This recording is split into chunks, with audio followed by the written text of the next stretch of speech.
Magandang araw po sa ating lahat mga kababayan. Attorney Lorna Kapunan, pinagpapahinga na? Kung kayo po ang tatanungin mga kababayan, dapat na po bang magpahinga itong si Attorney Lorna Kapunan?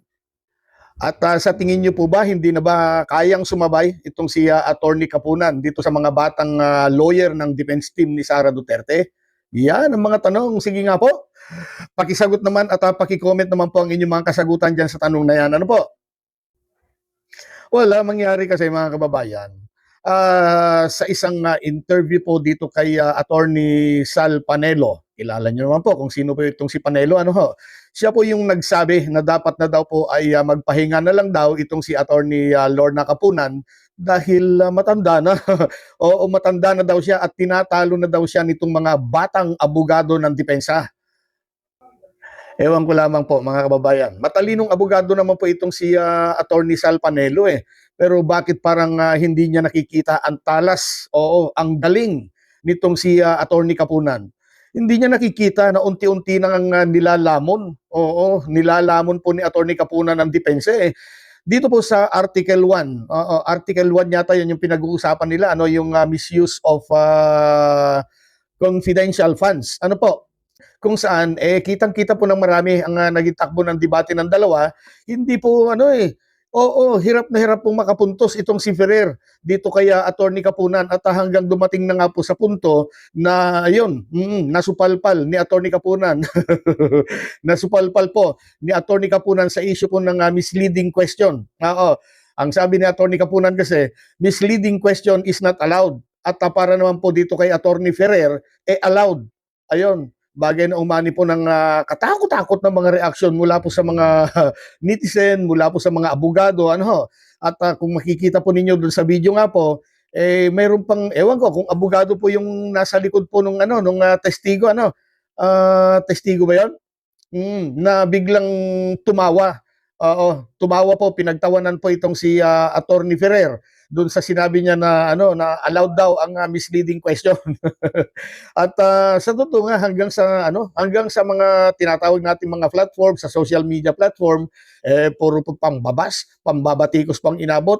Oo, itong si Miss, tinawag pa nga nilang misleading eh. Miss, Miss MISS tapos leading. Pero yun nga mga kababayan, para kay Panelo, dapat na daw pong magbitiw o kaya magpahinga na lang daw itong si Kapunan.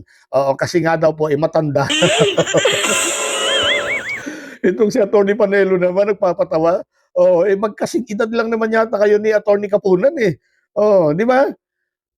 Well, para sa akin mga kababayan, uulitin ko para po ito sa akin lamang. Ito ay para sa akin lang, para sa aking personal na obserbasyon.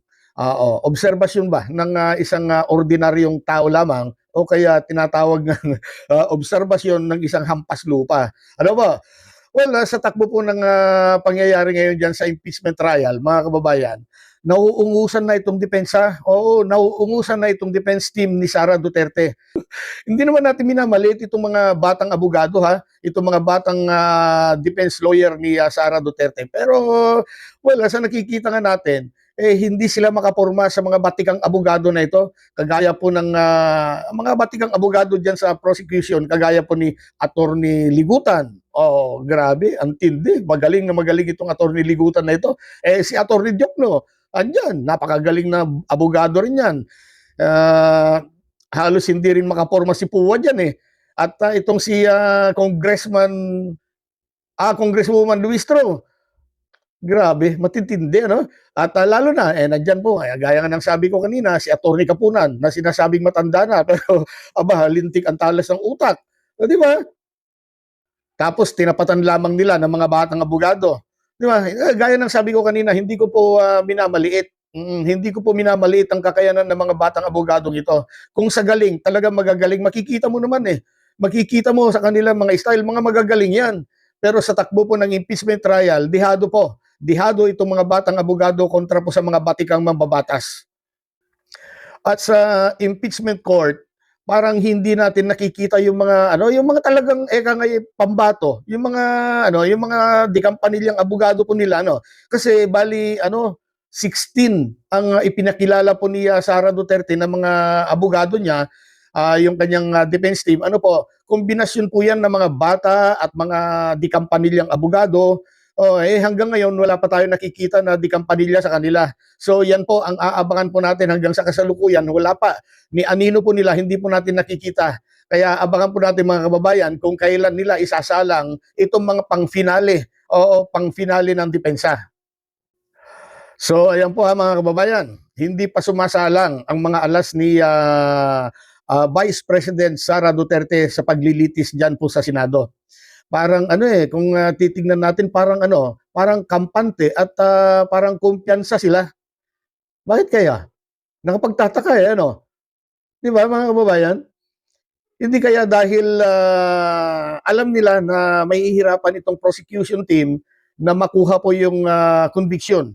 Oo, yan kasi ang iniisip ko eh.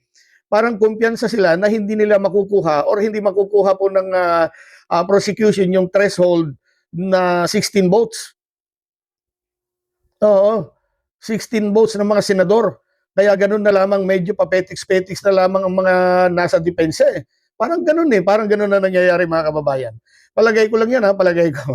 At palagay ko ito na rin yung isa sa mga issue, isa sa mga issue na dapat mabigyan pansin po ng impeachment court o maging ang prosecution panel. O dapat po ito ma-resolve kaagad.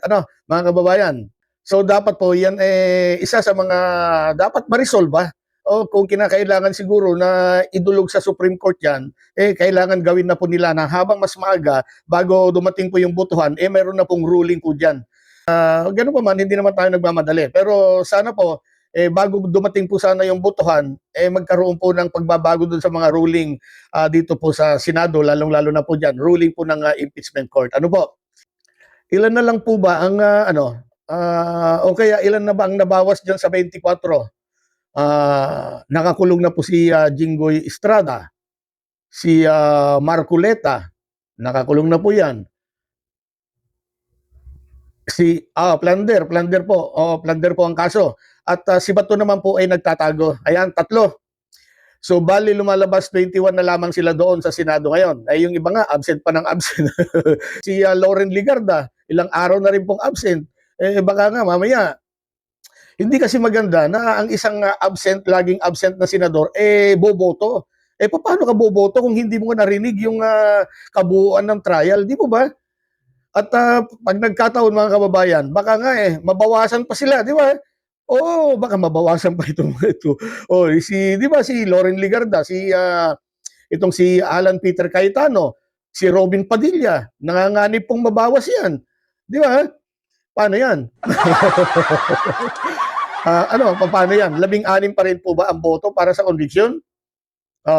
Ito bang mga nakakulong at nagtatago, papayagan kayang bumoto mga yan? Yan ang mga tanong na hanggang ngayon po hindi pa po natin alam ang kasagutan. Kaya hanggang ngayon, hindi pa natin alam mga kababayan kung ano po ang mga babaguhin sa ruling ng impeachment court. At ngayon naman, balik po tayo dito kay Attorney Sal Panelo mga kababayan. Halos araw-araw, nakikita po natin, nakaupo dyan. Nakaupo dyan sa impeachment court, itong si Attorney Sal Panelo. Nandyan po, nakikita naman ninyo Pero parang natutulog lang yata siya dyan Di ba? Parang natutulog ginawang pahingaan yata itong impeachment court. Nagpapahinga. Pinagpapahinga niya itong si Kapunan dahil matanda na daw. So, agree naman tayo mga kababayan na medyo nagkakaedad or may edad na po itong si Attorney Kapunan. Sumuko nga siya, di ba nakita natin, sumuko si Attorney Kapunan sa matagal na pagkakatayo at minsan humihingi ng break para makaupo.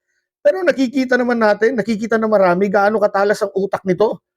Marami ang sumasaludo kay Attorney Kapunan sa kanyang mga magaling o kaya napakagandang performance. Katunayan nga mga kababayan, nagagawa pa nga niya magbiro at bigyang buhay ang crowd. Di mo ba?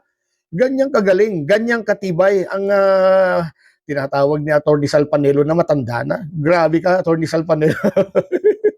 Well, hindi kaya naiinggit lamang itong si Attorney Sal Panelo dito kay Lorna Kapunan, tingin ko parang ganoon Yes, naiinggit lang yata ito kasi nga po, isipin po ninyo si Attorney Kapunan po ay pinagkatiwalaan po ng prosecution team. Di ba? Samantalang siya, itong si Attorney Panelo, hindi po kinuha o kaya hindi sinama. Oo, o kaya hindi sinali sa defense team ni Sara Duterte. Oo, sa madaling salita, mga kababayan, hindi po bilib si Sara Duterte sa kanya. Di ba? Kitang-kita ng marami ang naging kapalpakan nitong si Attorney Ferrer kontra po dito kay Attorney Kapunan. Pero ayon kay Panelo, nilampaso daw ni Ferrer itong si Kapunan. Grabe ka. Grabe, ang tindi ng obserbasyon nito si Panelo, ano? Oo, yan nga daw, nilampaso, kaya dapat daw, magpahinga na itong si Kapunan. Grabe ka talaga, Attorney Panelo. Sa bagay, alam naman ng lahat na si Attorney Panelo po ay amoy Duterte talaga yan. Oo, kaya ano man ang mangyari, asahan po natin. Wala po tayong aasahan po dyan pala kay Attorney Sal Panelo. Siyempre, laging panalo ang mga Duterte para sa kanya. Panatikong Duterte, di po ba? Kaya balibalik ta rin naman ang mga pangyayari po dyan. Duterte pa rin. Kahit nasa kangkungan na, ayun, Duterte pa rin. Matindi. O siya, sige. Oo, hanggang dito na lamang muna tayo mga kababayan. Maiksi lang ating video, pero yung mga hindi pa nakasubscribe, pa-subscribe naman at paki-click na rin po yung yung like. Paki-like naman po yung ating video at kung hindi man po kalabisan, paki-share na rin po yung ating video para mapanood naman po ng ilan nating mga kababayan din. Maraming salamat sa muling pagbisita.